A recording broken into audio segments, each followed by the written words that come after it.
99 news అనుక్షణం ప్రజల కోసం. జగిత్యాల జిల్లా ధర్మపురి మండలం నర్సేపల్లిలో అమ్మమ్మ ఇంటి వద్ద ఉంటూ ఇంటర్ చదువుతున్న బాలిక అదే గ్రామంలో జులాయిగా తిరుగుతూ వరుసకు చెల్లెలైన ఈ బాలికను ప్రేమ పేరుతో నమ్మించి శారీరకంగా లొంగదీసుకున్న కోలా మనోజ్ అనే యువకుడు.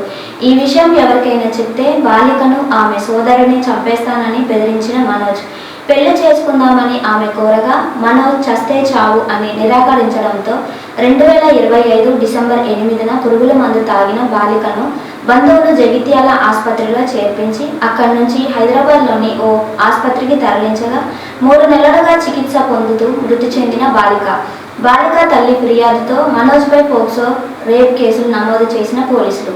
99 న్యూస్ అనుక్షణం ప్రజల కోసం.